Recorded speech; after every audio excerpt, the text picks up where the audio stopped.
자, 안녕하세요. 엄자입니다. 자, 오늘 영상은 저번 영상에서 말씀드린 대로 매듭법에 관한 이야기입니다. 우리가 기존에 가장 많이 사용하는 매듭법은 팔로마 매듭일 겁니다. 그 이후에 바늘을 이제 바짝 세우기 위해서 이런 구슬을 이용한 채비를 만들기도 하죠. 그리고 드롭샷 매듭도 있겠고요. 이런 또 원투 클립을 사용하는 방법도 있습니다. 그리고 스넬로트라는 매듭도 있죠. 이 스넬로트에 대해서 잠깐 말씀을 드리고 넘어가자면, 스넬로트는 찌낚시를 해보신 분들이라면 대부분 아실 텐데, 검지 돌리기 매듭처럼 후가이 앞쪽을 묶어주고 그 중에 한 가닥은 후가이를 통과해서 아래쪽으로 내려주고 나머지 한 가닥은 위쪽으로 올라가는 방식입니다. 이 매듭의 특징은 몇 바퀴를 감아주느냐에 따라서 단차가 달라지는데, 여러 바퀴를 감을수록 단차가 커지고 그럴수록 지렛대 원리로 바늘을 잡아당기는 힘도 커져서 바늘을 극단적으로 세울 수 있는 거죠. 가령 7인치 빅베이트 웜을 사용할 때나 혹은 생고등어를 사용할 때는 스넬로트에 단차를 어느 정도 둬서 매듭을 지어주시면 웜을 세우는데 도움이 되실 겁니다. 문제는 스넬로트가 참 묶기가 그지 같아요. 제가 예전 영상에서 미싱 바늘을 이용해서 묶는 영상이 있으니까 참고하시면 될 텐데, 이게 쉽지가 않습니다. 예전에 한번 명성호를 타고 명성호 밴드장님과 한번 이런 경험이 있었어요. 희한하게 스넬로트에만 대광어가 물어주는 일이 있었거든요. 그걸 보면서 이 매듭법이 분명히 특정한 상황에 어필이 되는 것은 아닌가라는 이런 생각을 했고, 그런 생각 때문에 저는 스넬로트보다 묶기 쉬우면서 바늘을 세울 수 있는 방법이 없을까, 이런 고민을 굉장히 많이 해봤습니다. 제가 이제 원투 클립을 개발을 했던 때 그 방식 그대로 이런 모형을 가지고 이렇게도 묶어보고 저렇게도 묶어보고 여러 소품을 이용해서 별짓을 다 했는데 결국은 해답을 찾아냈죠. 이 매듭을 짓고 나서 제가 실제 필드에서 테스트도 엄청 많이 해보고, 저 외에 정말 많은 분들께서 리치노트로 잡아내는 걸 카페나 밴드를 통해서 입증을 해주셨어요. 그래서 이 부분에 이제 특허 출연을 했고, 너무 감사하게도 얼마 전에 특허 등록 결정을 통보받았습니다.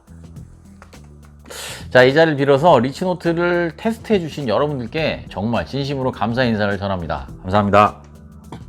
자, 뭐 자랑질 하려고 영상을 찍는 게 아니니만큼 오늘은 리치노트 매듭법을 공개를 해 드릴 건데요, 주의하실 점이 있습니다. 이 영상을 보시고 이 뭐야, 사기당한 기분이네, 뭐야 이게 끝이야? 라는 허탈감을 느끼실 수 있지만, 결코 사기가 아니고 결코 끝이 아님을 미리 말씀을 좀 드립니다. 그만큼 간단하다는 이야기인데 간단함 속에 까다로움이 숨어 있기 때문입니다. 그것과 더불어서 저번 영상에서 말씀드린 대로 팔로마 노트를 응용해서 바늘을 세울 수 있는 두 가지 방법을 기존 방법과 구분하기 위해서 A타입, B타입, C타입으로 세 가지로 구분지어서 여러분들께 설명을 드릴까 합니다. 오늘 설명드릴 매듭법은 어떤 상황에서 어떤 매듭법이 어필력이 좋고 나쁨을 제가 감히 단정 지을 수는 없습니다. 다만 저번 영상에서 설명드린 것처럼 제 경험에 비추어 봤을 때 바늘의 방향은 한쪽 방향으로만 꾸준하게 있는 것이 아니라 이쪽 저쪽으로 돌아갈 확률이 굉장히 높기 때문에 그에 따라서 변화를 주어가면서 자신만의 데이터를 쌓고 그런 낚시를 하는 것 또한 즐거움이 아니겠느냐, 이런 취지라는 점 다시 한번 말씀을 드리고 싶습니다. 자, 그러면 시작해 보겠습니다.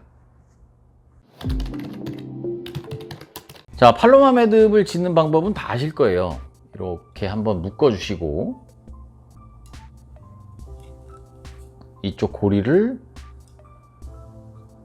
바늘에 통과시킨 다음에, 이게 지금 운동화 끈이라서 잘 당겨지지가 않는데 이런 식으로 당겨주면 이게 팔로마 매듭이죠. 그래서 한 가닥을 위에서 아래로 넣어주거나 아니면 밑에서 위로 올려주거나 이렇게 하는 방법인데, 이 팔로마 매듭의 문제는 요 매듭 뭉텅이 있죠. 요 매듭 뭉텅이가 후가이를 오르락 내리락 한다는 겁니다.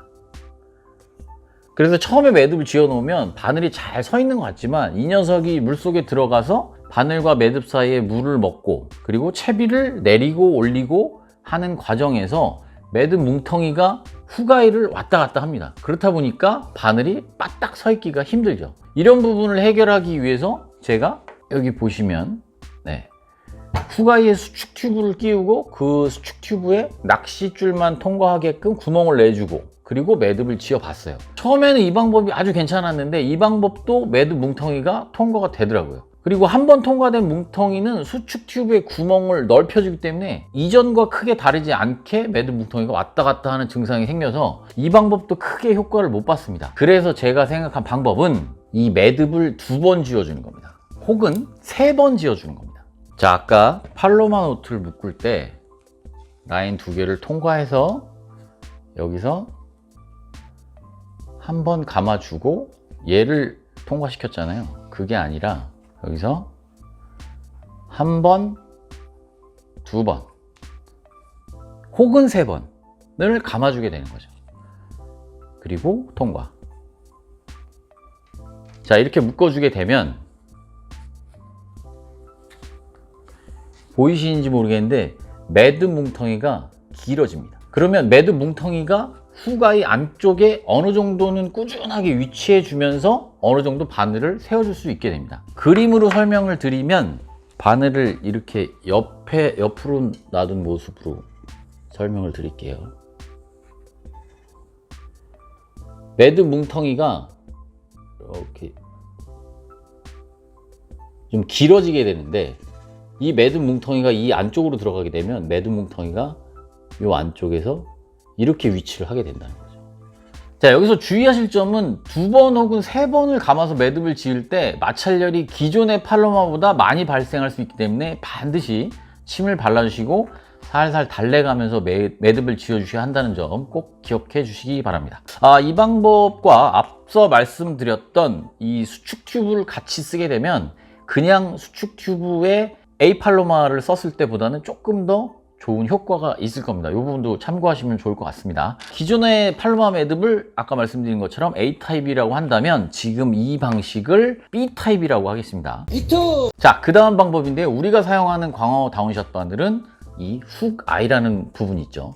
근데 이 훅아이 사이즈가 제조사마다 조금씩 다 다릅니다. 사용하는 와이어의 굵기가 약간씩 다르고 바늘을 찍어낼 때 사용하는 금형, 그리고 그 금형에서 작업하시는 작업자가 세팅을 어떻게 하느냐에 따라서 아주 미세하게 달라진다고 합니다. 이거는 제 의견이 아니라 바늘 제조회사의 관계자분께서 해주신 이야기입니다. 훅아이의 사이즈가 중요한 이유는 앞서 말씀드린 것처럼 매듭 뭉텅이가 훅아이를 왔다 갔다 하면서 바늘을 세워주지 못하는 데 있는데, 물론 우리가 사용하는 라인의 두께가 가장 큰 영향을 줍니다. 라인이 두꺼우면 매듭 뭉텅이도 커지기 때문이죠. 자, 이때 우리 국민 쇼크리더라고 불리는 베이직 FC 4호를 가장 많이 사용하는데, 이 라인을 기준으로 또 스트레이트 4호 바늘을 기준으로 한번 말씀을 드려볼게요. 어떤 바늘은 훅아이가 작아서 일반 팔로마 매듭을 지어줘도 매듭 뭉텅이가 통과하지 못하고 밑에 고정되어 있는 경우가 있는 반면, 어떤 바늘은 5호 라인을 써서 B타입 팔로마 노트를 묶어도 헐러덩 합니다. 이 경우에 사용할 수 있는 방법입니다. 이 방법을 C타입 팔로마 매듭, 줄여서 C팔로마라고 해보겠습니다. C팔로마지 C발로마가 아닙니다. 발음에 각별히 주의해 주시기 바랍니다. 뭐 선상에서 저를 만나셨을 때 원부자 C발로마로 뭐 저번에 장원을 잡았어요 이러시면 아주 곤란합니다. 자, 본론으로 들어가서요. 우리가 훅아이 사이즈를 임의적으로 줄일 수 없다면 내부적으로 라인을 감아줘서 내경을 줄여주는 방식입니다. 기존의 팔로마가 매듭 지어질 때 라인이 2가닥이 훅아이를 잡아주거든요. 자, 반을 이렇게 놨다 가정을 하면 훅아이를 좀 크게 그려볼게요.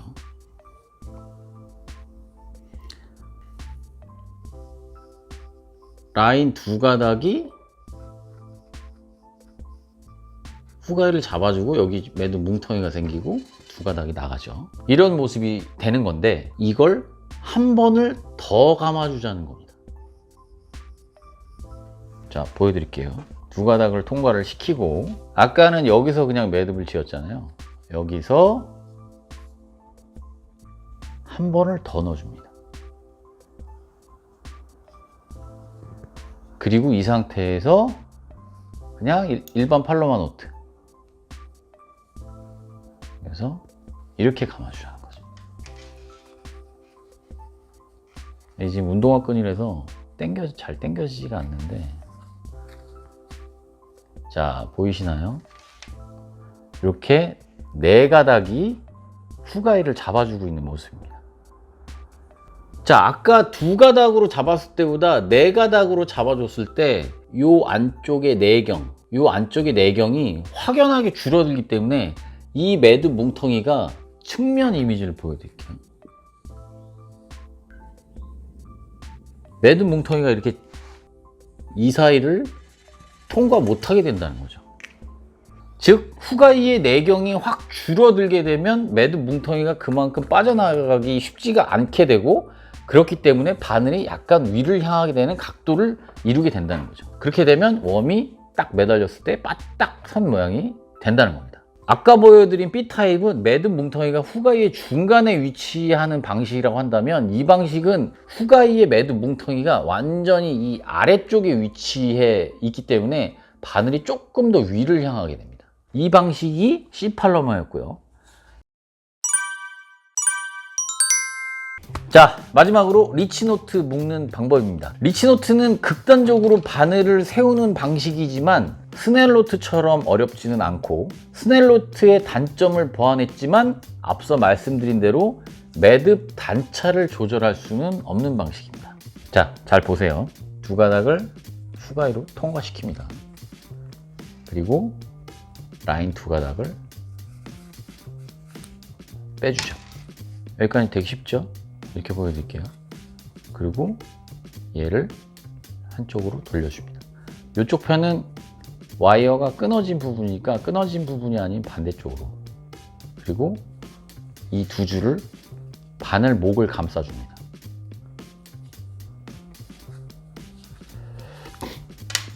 바늘 목을 이렇게 끝입니다. 사기당한 기분일까요? 끝이에요. 진짜 이게 다예요. 그래서 이 중에 한 가닥을 아래로 내리는 거예요. 자, 이 매듭을 몇몇 분께 설명을 드렸는데 하시는 말씀이 다 거의 비슷해요. 뭐 사기당한 기분이다 라는 황당한 이야기를 하셨습니다. 그죠? 좀 황당하실 수 있겠습니다만 이제부터가 핵심입니다. 첫 번째, 스넬노트의 단점이 뭐냐? 후가이를 자세히 보면 이 와이어가 끊어진 부분이 있습니다. 이 부분에 라인이 데미지를 먹으면 물고기가 힘을 쓸 때 그 부분에서 터지게 됩니다. 실제로 그런 사례가 있었고요. 리치노트도 마찬가지입니다. 매듭을 지을 때 와이어가 끊어진 부분을 감싸야 하기 때문에 리치노트를 묶을 때는 꼭 안에 수축 튜브로 보강을 해주셔야 됩니다. 제가 지금 그 이미지 사진을 올려드리는데 여기 보시는 것처럼 이 부분과 이 부분에 라인이 데미지를 먹지 않도록 수축 튜브로 보강을 해주셔야 됩니다. 그래야 라인이 데미지를 먹질 않게 되죠. 두 번째, 이건 스넬노트와 리치노트 뿐만 아니라 팔로마노트 모두의 어려움인데 바늘이 잘 틀어집니다. 그 이유는 바늘이 이렇게 있다고 가정을 할게요. 아까 이쪽으로 돌려서 바늘목을 한 바퀴 이렇게 감아줘서 당겨줬잖아요. 그랬을 때 라인이 두 가닥이 이렇게 나오는데 이 중에 한 가닥이 정확하게 이 원통형 와이어의 정중앙에 위치해야만, 이 부분에 위치해야만 당겼을 때 바늘이 틀어지지가 않는 거예요. 이쪽 변으로 치우쳐갖고 라인이 올라오게 되면 이렇게 틀어지는 거죠. 반대로 또 이쪽 부분에서 매듭이 끝나갖고 당겨지게 되면 이렇게 틀어지는 거예요. 그냥 묶는 모습을 볼 때는 굉장히 쉬워 보이지만 이 센터를 맞추는 게 사실 굉장히 어렵고, 또 강하게 당겨진 상태에서 센터가 맞아져야지만 현장에서 낚시를 할 때 틀어지는 현상이 없습니다. 아마 직접 묶어보시면 제가 어떤 이야기를 하는지 알게 될 겁니다. 리치노트는 스넬노트처럼 매듭 자체에 단차가 없지만 한 가닥이 이 후가이 와이어 한 칸 정도의 차이로 발생하는 단차로 바늘을 세우는 방식이기 때문에 뽕돌의 무게에 따라서 바늘의 각도가 달라집니다. 30호 같은 경우에는 바늘이 웜을 달았을 때 바늘이 거의 일직선으로 쓰는 형태가 되고요. 40호를 달게 되면 살짝 위로 향하게 되는 각도를 보여줍니다. 자, 물이 빨라서 라인이 뻗치게 되면 무거운 봉돌을 사용해야 되고, 또 무거운 봉돌을 사용한 만큼 바늘이 올라가게 되고, 물이 빠르지 않을 때는 25호나 30호를 썼을 때 바늘이 극단적으로 하늘이 향하지 않게 되는 거기 때문에 유리할 수가 있다는 겁니다. 하지만 저번 영상에서 말씀드린 대로 우리가 낚시하는 포인트에 따라서 안 맞을 가능성 또한 분명히 있습니다. 왜냐하면 바늘이 이쪽 저쪽으로 돌아가는 상황이다. 속조류, 겉조류가 다르고 바람이 좀 부는 날이 그럴 텐데요. 이런 상황 때문에 라인이 뻗친다라고 하면 40호 봉돌을 썼을 때, 자 보세요. 바늘이 하늘을 향하게 됐을 때 라인이 뻗치면 바늘이 이쪽 가 있으면 상관이 없는데 이쪽으로 돌아가게 되면 바늘이 하늘을 향하게 되는 구조가 되거든요.